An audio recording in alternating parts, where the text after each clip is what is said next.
Ekiganiro ekikwasira omwani kikorirwe omuri Bana University kyetabirwemu abahingi abakuguza omwani n'abashubuzi.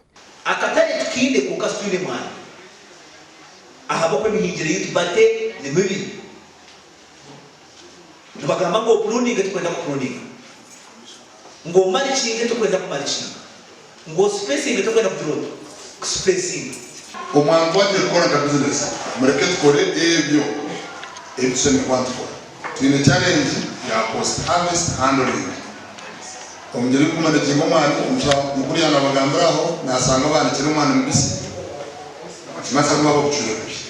Aba borikire ebi kubateganisa nko burwire n'obukoko obweresize karungu omu kuteganisa ekihingwa ky'omwani. Omwaka 2024 district y'Ibanda nibagira ngu ekatasi ya sente ziri kwingana billion 12 bit ababine kitekateko n'ekyetengo kugira ngo omwaka 2023 babe bayikize enshaho million 20 z'omwani.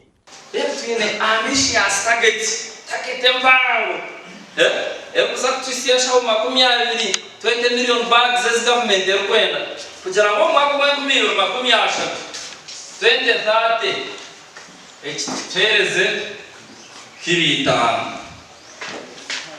tuyontu hati twashara mu tukoro kumoreko onore kofi okwakana nawe kuruga Ibanda District Production Coordination Committee bakagambira abantu ngo bazo ku union bayanga kokawaza bujusu. People are reaping much from their union. Waza asese people are reaping much from the union.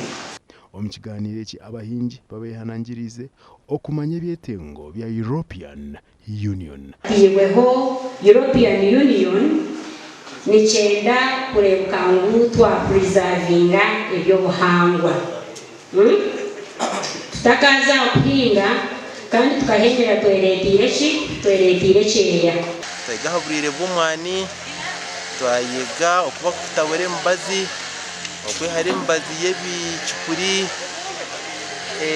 na union yibatandikire eyo mwani byona byabasika bwa icon ntisima munonga buki yatukorera. Amakuru aga gasha kwa Timothy Mushabe aba TV West.